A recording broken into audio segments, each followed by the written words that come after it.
श्रीमद्भगवद गीता। श्रीमद्भगवद गीता महर्षि व्यास जी द्वारा लिखी गई है। मद्भगवद गीता व्यास जी द्वारा लिखी गई है, जिसमें अनेक पात्र हैं, जैसे धृतराष्ट्र वाचे, संजय वाचे, दुर्योधन वाचे, अर्जुन वाचे, श्री कृष्ण वाचे। सब श्लोक अलग अलग पात्रों के लिए लिखे गए हैं और उनके मुखों से बुलवाए गए हैं। महर्षि व्यास जी द्वारा लिखित पहला श्लोक धृतराष्ट्र के लिए है।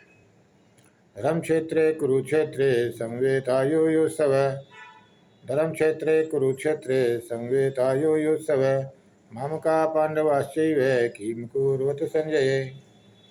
धर्म भूमि कुरुक्षेत्र में एकत्रित योद्धा सूत्रों ने क्या किया है संजय, बोलो मेरे और पांडु पुत्रों ने। ये धृतराष्ट्र पूछते हैं संजय से, तो संजय जवाब देते हैं।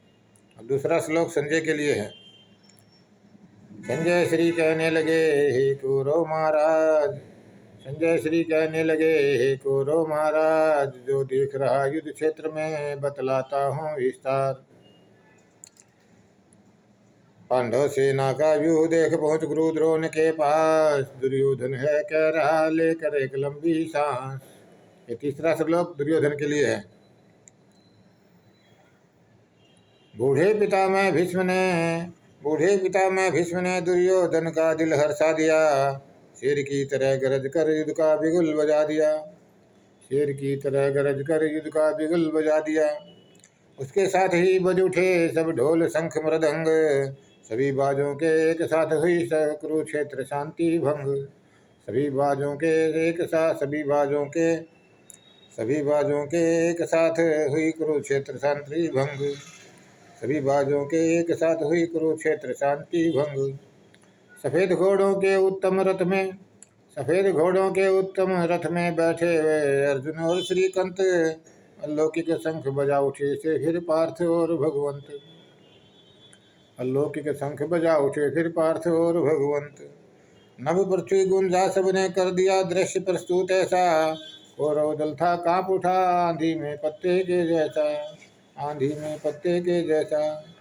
अभी फिर अर्जुन के लिए है चौथा, अर्जुन वाचे।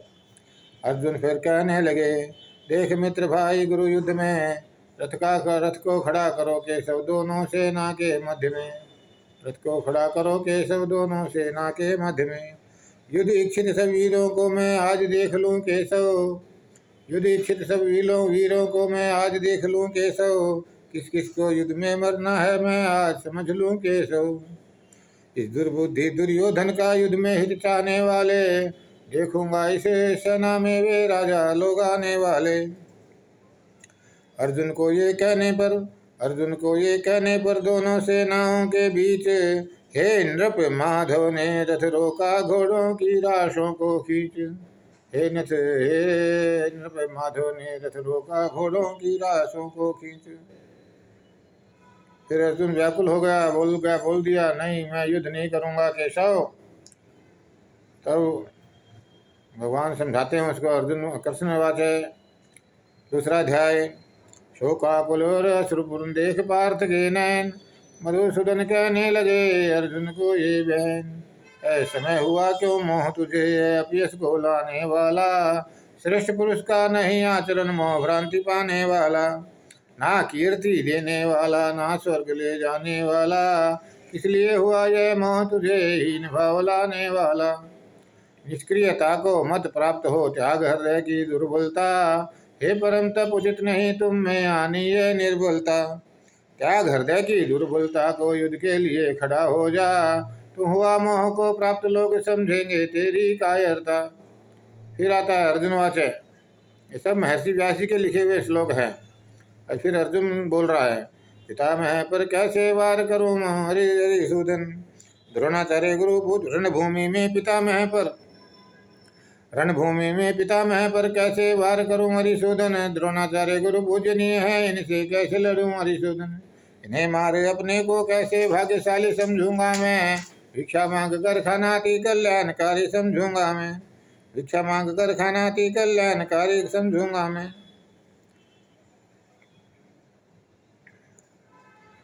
आगे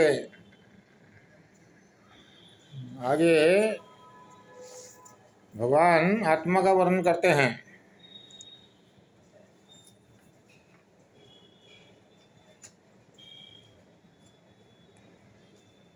नैनम छिदन्ति शस्त्राणि नैनम दहति पावक न तेनम क्लेदयन्तापो न शोषयति मारुत।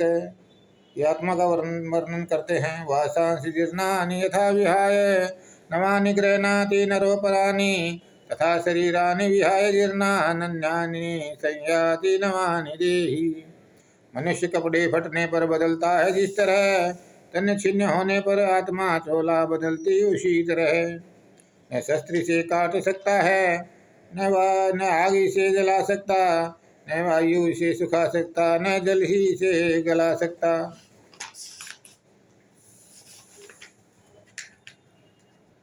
अगर आत्मा को जन्म लेने और मरने वाला मानते हो पार्थ, फिर भी शोक करना इनके लिए कोई कारण नहीं है पार्थ। अगर आत्मा का जन्म लेना और मरना मानते हो पार्थ, फिर भी शोक करने का कोई कारण नहीं है माँ पार्थ। इच्छा मृत्यु के बाद भी मृत्यु तो अटल है न पार्थ। भीष्म पितामह के लिए बोल रहे हैं। जो जीव जन्म लेता है एक दिन मरता जरूर है, मरने के बाद फिर से वह जन्म लेता जरूर है। इच्छा मृत्यु के बाद भी मृत्यु तो अटल है न पार्थ। शोक करना इनके लिए व्यर्थ है न पार्थ। शोक करना इनके लिए व्यर्थ है न पार्थ। सुख दुखे समय कृत्वा लाभालाभो जया जयो ततो युद्धायुज्यस्वेन पापमवाशसि। इसीलिए कहता हूँ अर्जुन, ऐसे नहीं खड़ा रह तू, कामना को त्याग कर कर्म पथ पर डटा रह तू।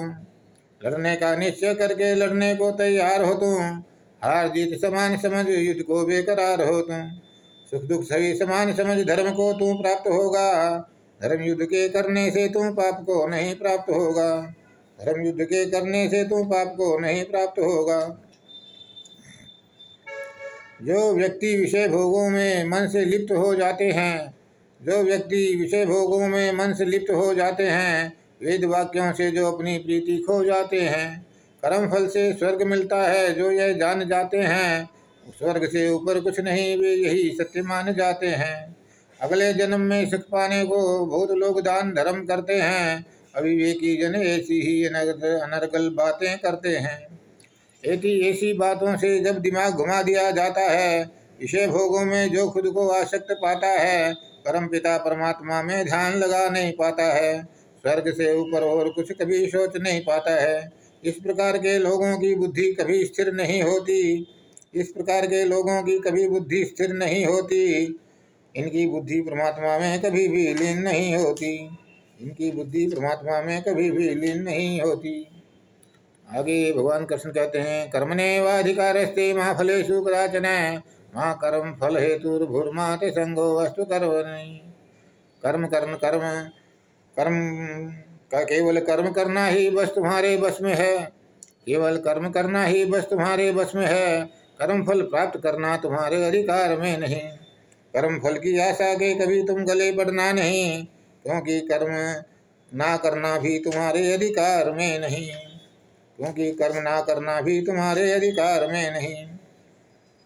आसक्ति मोह को त्याग कर तुम अपने कर्म करता चल। सफलता असफलता के प्रति समान भाव तुम रखता चल। समान भाव का रखना ही समत्व योग कहलाता है। समत्व योग के धारण से मन समदर्शी हो जाता है।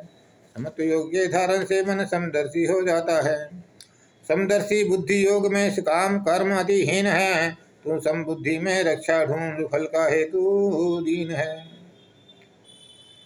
संभाव योग युक्त भक्ति कर्म बंधन से छूट जाता है। समत्व योगी का नाता पाप पुण्य से टूट जाता है। हे पार्थ, इसीलिए तू अब समत्व योग में लग जा। स्थिर बुद्धि युक्त होकर तू पाप पुण्य से छूट जा।